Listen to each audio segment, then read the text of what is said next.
Hey goodies, let's make some chicken pasta. നമുക്ക് ingredients എന്തൊക്കെയാണെന്ന് നോക്കാം.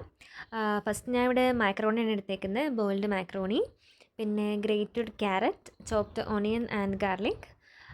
പിന്നെ നിങ്ങളുടെ കയ്യിൽ ടൊമാറ്റോ ഉണ്ടെന്നുണ്ടെങ്കിൽ ഒരു ഹാഫ് ടൊമാറ്റോ ചോപ്പ് ചെയ്ത് ആഡ് ചെയ്യാം കേട്ടോ, എൻ്റെ ഉണ്ടായിരുന്നില്ല. പിന്നെ നമുക്ക് വേണ്ട എന്താ വെച്ചാൽ ടൊമാറ്റോ കെച്ചപ്പ്, സോയ സോസ്, അതുപോലെ തന്നെ ഞാൻ ഇവിടെ ചിക്കൻ ഫ്രൈ ചെയ്തിട്ട് ഇങ്ങനെ ഷ്രെഡ് ചെയ്തതാണ്, അത് വേണം. പിന്നെ ഈ മാജിക് ക്യൂബ്സ് ഇല്ലാച്ചാൽ നമുക്ക് ചിക്കൻ ക്യൂബ് ആണെങ്കിലും മതി, ഇല്ലെങ്കിൽ കുഴപ്പമൊന്നുമില്ല. ഓക്കെ, ഞാൻ എന്നിട്ട് ചിക്കൻ ഫ്രൈ ചെയ്ത ഓയിൽ തന്നെയാണ് ഞാൻ ഈ വെജിറ്റബിൾസ് എല്ലാം സോട്ട് ചെയ്യുന്നത്.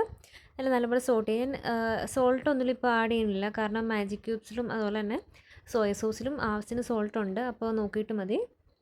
ഇപ്പോൾ നല്ലപോലെ ഒന്ന് സോട്ട് ചെയ്യുക. അത് കഴിഞ്ഞിട്ട് അവിടെ അപ്പുറത്ത് അമ്മയുടെ കപ്പ നല്ല തിളച്ച് പറയുന്നുണ്ട് കേട്ടോ. നമുക്ക് നമ്മുടെ നോക്കാം. ഓക്കെ, ഇതിലേക്ക് കുറച്ച് ഒരു 1/4 സ്പൂൺ മഞ്ഞൾപ്പൊടി, അതുപോലെ തന്നെ ഒരു 1/4 സ്പൂൺ മുളക് പൊടി ചേർക്കാൻ ഞാൻ ആദ്യമേ കാണിച്ചിട്ടുണ്ടായിരുന്നില്ല, വിട്ടുപോയതാ കേട്ടോ.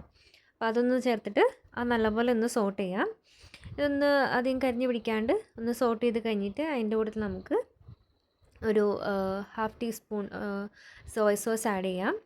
സോയ സോസ് ആഡ് ചെയ്ത് കഴിഞ്ഞിട്ട് ഒരു 2 ടേബിൾ സ്പൂൺ, അമ്മ എനിക്ക് ഒഴിച്ചു തന്നു, അമ്മ കുറേ എടുത്ത് ഒഴിച്ചു, ഒരു 2 ടേബിൾ സ്പൂൺ ഓഫ് ടൊമാറ്റോ കെച്ചപ്പും കൂടെ ആഡ് ചെയ്യാം കേട്ടോ.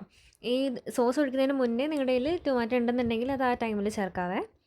അപ്പോൾ അതൊന്ന് നല്ലപോലെ സോട്ട് ചെയ്യുക. എന്നിട്ട് നമ്മൾ ആ ഷ്രെഡ് ചെയ്ത് വെച്ചിരിക്കുന്ന ചിക്കൻ, അതുപോലെ തന്നെ ആ മാജിക് ക്യൂബ്സ് ഞാൻ ഒന്ന് പൊടിച്ചിട്ട് ആഡ് ചെയ്താൽ കേട്ടോ, അതൊന്ന് ചേർക്കുക.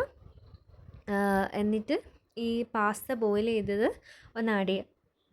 എനിക്ക് അമ്മയാട്ടോ മിക്സ് ചെയ്ത് തന്നത്, എനിക്ക് മിക്സ് ചെയ്യാൻ പറ്റില്ല, കാരണം എൻ്റെ കുറച്ചൊന്ന് ഓവർ കുക്കായി പോയായിരുന്നു. ഇപ്പം ഇൻ കേസ് നിങ്ങളുടെ മസാല ഭയങ്കര ഡ്രൈ ആണെന്നുണ്ടെങ്കിൽ ആ പാസ്ത ബോയിൽ ചെയ്ത വാട്ടറും നമുക്ക് ആഡ് ചെയ്യാം കേട്ടോ. അപ്പം നമ്മുടെ സിമ്പിൾ പാസ്ത ഈസ്